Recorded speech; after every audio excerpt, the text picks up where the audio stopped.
Biztech's APAC Cybersecurity Show. Hi, I'm Brian Fernandez, and today we have with us Vaibhav Dutta.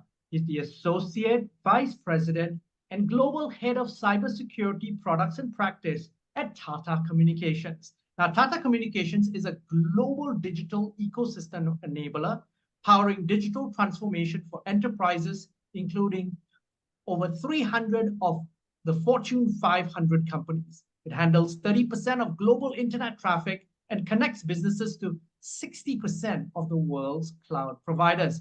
On that note, Vaibhav, welcome to the show. Thanks, Brian. Thanks for giving us this opportunity and wonderful to be on your show. Thank you. Now, for a start then, could you give us your insights into how you see the cyber threat landscape evolving over the next few years, and potentially then what businesses can take to bolster their cybersecurity infrastructure? Oh, definitely.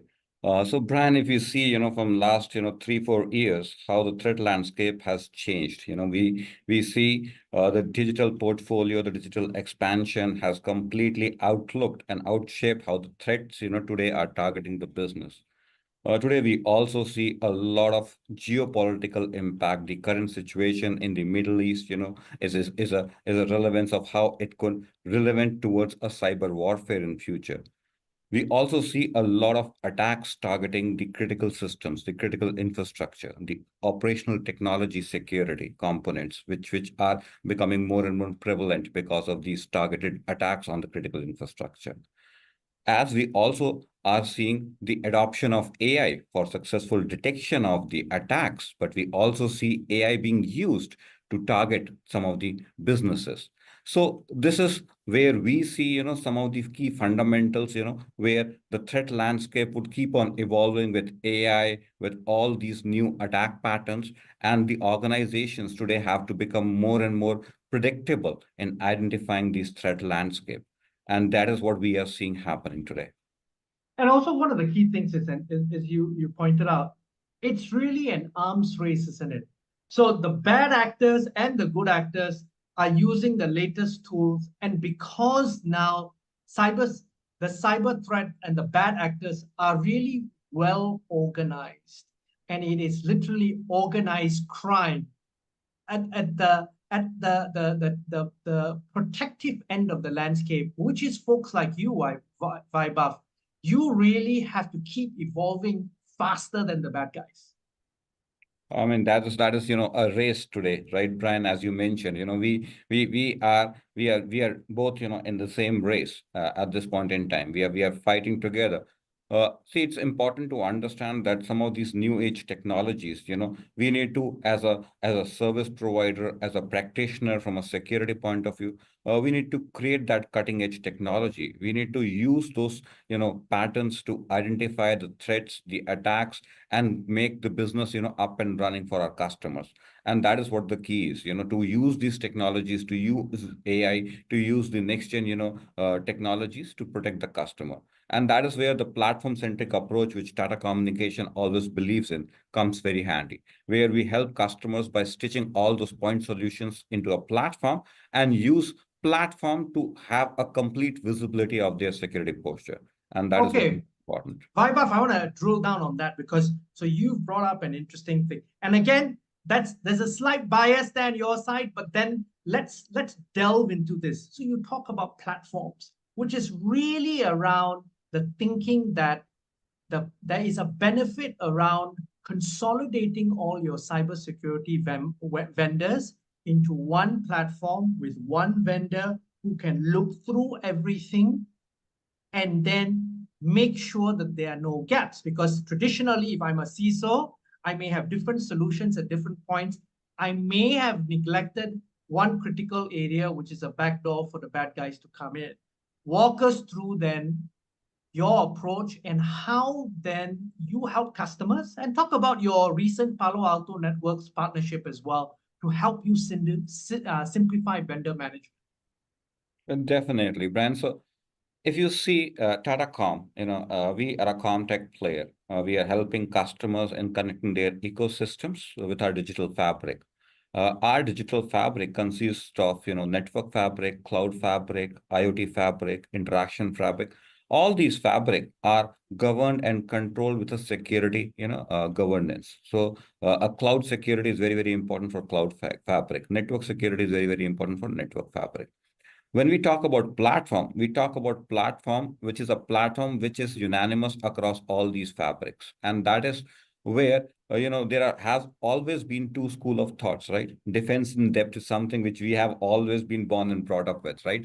That school of thought, which talks about, having two different OEMs, two different vendors, and create a bit of complex architecture so that Competition. Yeah. the attackers are finding it hard to penetrate, right? That is one school of thought. Yeah. The second tool of thought is, secure with simplicity, right? Where you have a platform, you have an end-to-end visibility, you can integrate multiple different controls all together, get a better visibility. Now, we have seen, with the old school of thought, defense in depth, we see that most of this best technology controls don't talk to each other. If you ask a vendor to talk to another vendor's technology, they'll say, oh, why will I talk to that vendor, right? So we come from a school of thought that, let Tata Communication do that job. Whether a customer has one vendor or two vendors, let me create a visibility fabric for you. Let me create an integration fabric for you, which can give you a platform-centric approach. And with the relationship, with the partnership, which we did with Palo Alto, that is what this approach is. Palo Alto offers a platform which covers across the cloud area, which covers across the network area, which covers across the threat management area. And all these areas are a part of, the secure digital fabric which we offer, the security fabric which we offer. And that is how it plugs in, irrespective which controls customer has, you will be able to, that complete visibility and integration across those controls. And that is, what our platform-centric approach to customers is. Okay. In this platform centric, so I'm a CISO. I've got a variety of vendors. I now want to consolidate. I want to take a platform centric approach. One of the key issues that I'm going to be asked is this going to be better for the organization? And secondly, with more scrutiny now on costs, how is this going to impact the cost to the organization? What do you say to that, Vaibhav? What can Tata do then in those two instances? So will this be better? Yes, it will be better. Any given time, it will be better, right? Because it gives an end-to-end integration and visibility. So you have a complete outlook of how your security posture look like, So that is a confidence, When we look at the cost side of it, security and cost, I would say those don't, play hand in hand. But if you look at a longer, objective, a longer total cost of ownership from a customer perspective, it is very important to understand today, if I have 5 controls, how many people I need to, need to manage those different controls, because eventually in the industry, we are having a biggest skill shortage today. We are living with a skills shortage. So the platform-centric approach gives you where you have, you can have the people train on a single platform, which can provide you end-to-end services. So, that is the one benefit, which you get from the getting into a platform-centric approach. Secondly, if you look at the Palo Alto platform, which the partnership which we signed for, they come up with the inbuilt, precision AI as a functionality. Now, precision AI automates a lot of stuff, for a human analyst. And with this automation, you can definitely, reduce your workload on the analyst and help them reduce the overall cost which you are charging for a customers. So that is, why it is important to take a platform-centric approach. Okay, I want to now look at a little bit of some cybersecurity, really from the lens of from a national master plan or from a regulatory standpoint. I want to talk about Singapore specifically. So Singapore recently launched its refreshed national master plan by their cybersecurity agency, so CSA, which further underscores the urgency of enhancing cybersecurity infrastructure to secure OT systems. Now, specifically OT systems. So why are cyber criminals increasingly focusing on OT systems, particularly in manufacturing, in finance, and in healthcare? Why are they attractive targets? See, OT has always been majorly an environment which has been a legacy environment. Most of the OT environment has been a legacy environment. And with the real convergence, in the IT and the OT space with Industry 4.0, we see a lot of threats, which initially were limited to IT are now targeting the OT environment. Now, OT becomes easy target because the OT systems are vulnerable. They have not been patched because OT, the end objective is to keep it up and running. Availability is the key, not confidentiality, not security, right? Yes. So I need to keep the systems available and I need to ensure safety. These are the two guiding principles for OT. However, when it looks at comes to cybersecurity, this is not the case, right? We treat confidentiality, integrity, more as compared to availability. And that is why, we see that the OT systems which are vulnerable, which have not been patched, which have not been touched for over years, are now being targeted because of this IT and OT convergence. And hence, the more and more regulations, regulatory body, including the one in Singapore, are now focusing on the OT because everyone has realized most of our critical infrastructure is sitting on the OT environment. You call it electricity, you call oil and gas, you call any of those critical, infrastructure. They are sitting on the underlying operational technology. So hence the significance and importance towards OT security. Now, the other thing that's become a buzzword in the industry is zero trust. And then the other buzzword is secure access service edge. Walk us through those concepts, and what we can do as a business, or if I'm a CISO, to strengthen my cybersecurity defenses. See, if we see a security, in a security, we always say that the access always should be given on a least privilege basis. Have we ever implemented? The answer is no. So zero trust is what it is, right? It asks you to implement, the least privilege, principle by how. Importance is I am not trusting a human or a user or a device forever. Every time you make a connection to me, I will trust you and verify the trust each and every time.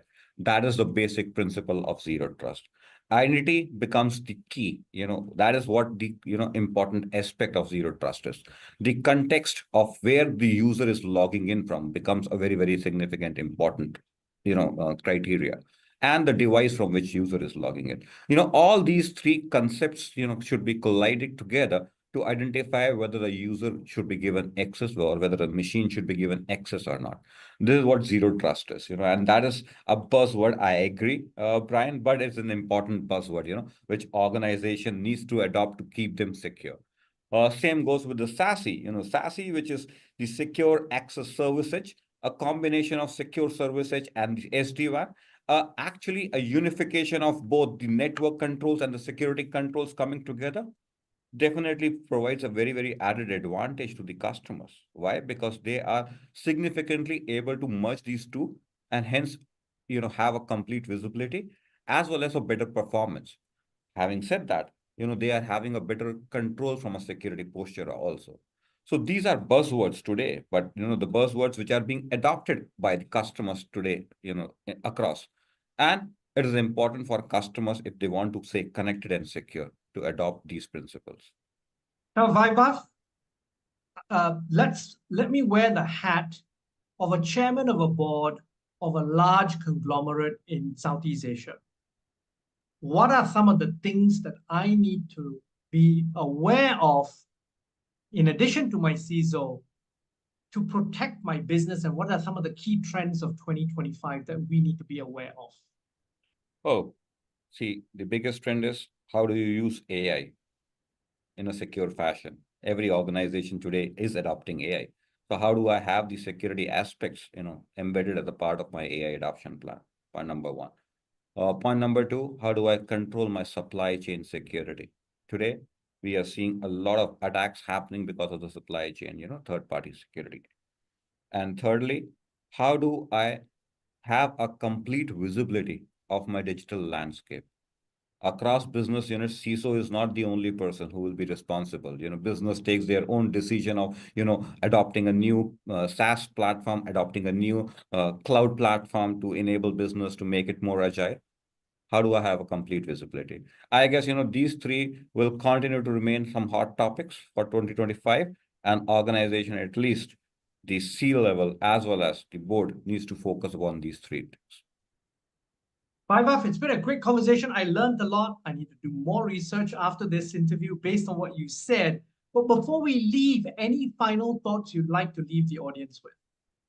I believe, it is important as an organization, and most of the customers to look and have a complete visibility of their cyber assets, as well as, a complete visibility of what their attack surface is, and then prioritize risk basis on the attack surface. And that is, what organizations should do in order to prioritize their vulnerabilities. Vaibhav, thank you very much for taking your time to be on the show. It's been a pleasure. Thank you, Brian. Thank you for your time. Now, we've been speaking to Vaibhav Dutta. He's the Associate Vice President and Global Head of Cybersecurity Products and Practice at Tata Communications. I'm Brian Fernandez, and you've been watching and listening to Biztech's APAC Cybersecurity Show. This interview will be on our website, www.biztech.asia, as well as our syndication partners, TV stations, radio stations, and websites. Thanks a lot for tuning in.